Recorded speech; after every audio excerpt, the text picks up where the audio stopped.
Hola, mi nombre es Brian y en este video voy a hablar del pretérito contra el imperfecto. ¿Qué es la diferencia? Bueno, in today's video we're going to be talking about the predicate and the imperfect forms. Let's get started. Predicate, or el imperfecto, is used to describe an action or event that began in the past. Uh, it is formed by dropping the infinitive endings and adding the predicate and the stem changing IR verbs also have a stem change in the third person singular and plural forms of the predicate. Many irregular verbs have irregular predicate stems, and a few have their own unique predicate form. Now let's look at how you could conjugate using the predicate. So conjugating with the predicate, so this is only about the regular verbs. You could search up irregular verbs. Here, if you really need help, here's a image on how to conjugate using the irregular verbs for the predicate. All right. Now let's talk about the imperfect. So once again, the imperfect is also another past tense that you use in Spanish. It is used to talk about past events without focusing on their beginning and or their conclusion. In other words, it is used to talk about unspecified times that happened in the past. An example could be la organización buscaba voluntarios. Voluntarios. La organización buscaba voluntarios. Like the predicate, you form the imperfect tense of regular verbs by dropping their infinitive endings, which are AR, ER, and IR, and adding the imperfect ending.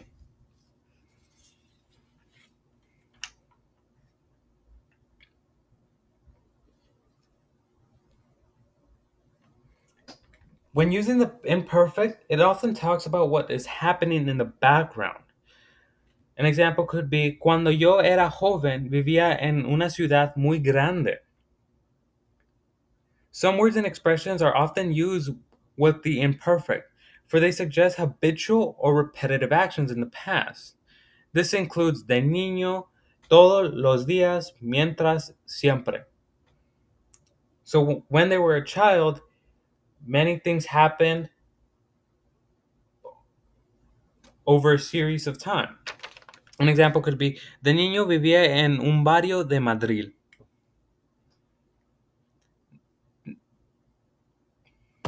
Now, let's look at how you could conjugate using the imperfect. So here, this image does include the irregular and regular verbs. So for the regular verbs, you have your AR and ER, and for your irregular verbs, you have ser, ver, and ir. You can pause and take a moment to go over this.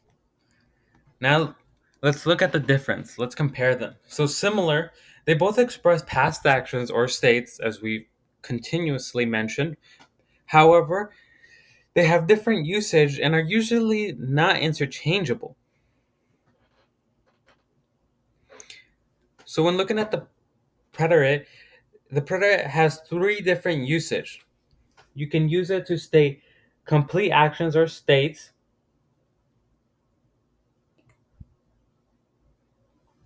An example of this would be, mis amigas fueron al centro comercial ayer. The other usage could be express the beginning or end of past actions. An example, la telenovela empezó a las 8. Lastly, it could be used to narrate a series of past actions. Me levanté, me vestí y fui a la clase.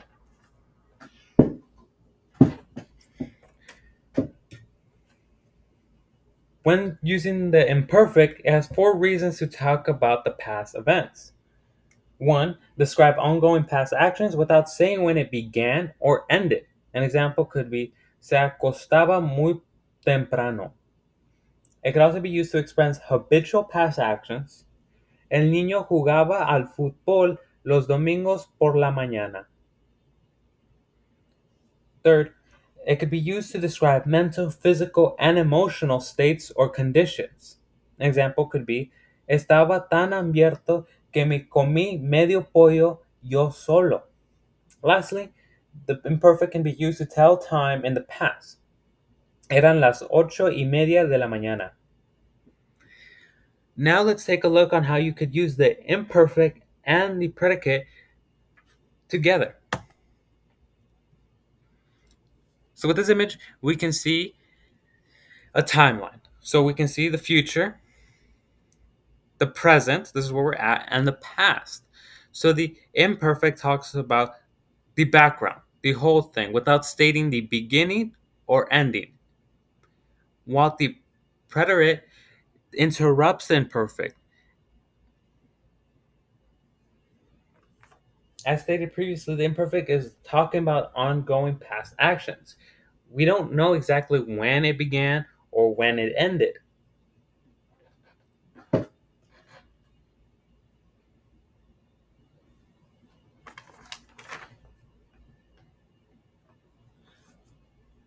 While the predicate talks about complete actions or states, these are things that are done and over with. They're no longer continuing.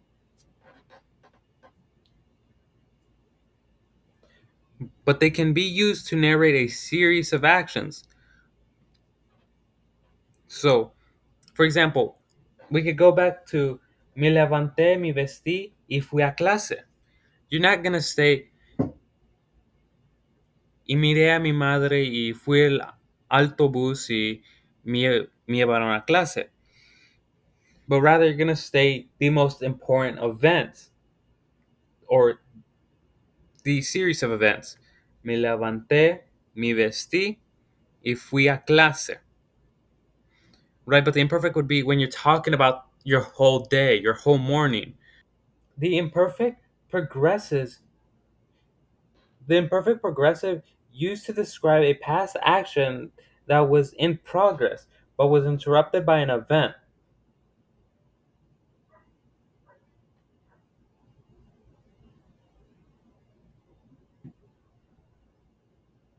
An example of seeing this interruption could be ella estaba tocando el piano. Ella tocaba el piano. Or both possible. All right. All right.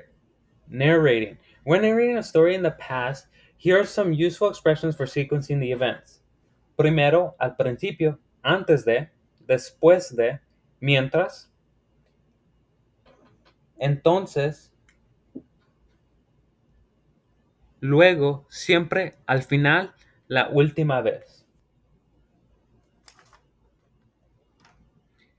Let's look at the different meanings. So, different meanings when using the imperfect and the predicate. Some verbs that change meaning depending on whether they are expressed in the predicate or imperfect form. An example is quise encender la aspiradora, pero no pude. Verbs querer, poder, saber, conocer all have different meanings in the predicate form. No querer, no pudir all have their unique meanings in the predicative form. An example of how the predicate and the imperfect differentiate is the imperfect uses quería acompañarte. Predicate. The predicate is quise acompañarte. No quise acompañarte. Alright, so let's summary. What are the main takeaways? The main usage of the predicate are to express complete actions or states, the beginning or end of a past action, and a series of past actions. The main uses of the imperfect are what are the main takeaways? All right. So, summary. The main usage of the predicate are to express completed actions or states, the beginning or past of an action, and a series of past action. The main uses of the imperfect, on the other hand, are to express ongoing past actions, habitual or repetitive actions that happen in the past, or to state conditions and states. And lastly, use imperfect to talk about time in the past. When the two sentences are used together, the imperfect describes what is happening, while the predicate describes the actions that interrupt the imperfect.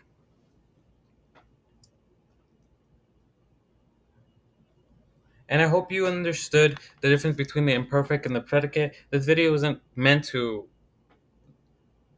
The video is targeted to the audience of people that already understand a bit of Spanish or are a bit more advanced. If this lesson was a bit confusing, uh, trust me, it also was confusing to me. Um, you might be like, why should I trust you? Well, wants to help other students and doesn't want their teachers laughing at them. True story. My teacher actually laughed at me when he was right behind me while I was taking my exam about the predicate and the imperfect, and I submitted. And through the reflection of the screen, I could see him laughing at me. I don't want you to be in my place where I was, because I mean, it's terrible when a teacher doesn't teach you at all and then decides to laugh at their students. Yeah. So I hope you could take away the biggest difference between the perfect and the predicate. To learning the major difference is like using the chart or the image of the timeline and learning how to conjugate them, master that, memorize it. And that's it for today's video. I hope you could subscribe or like this video, or possibly share the video to people you know that could use this. If you have questions, please comment below. Si tienen preguntas. Okay, shut up.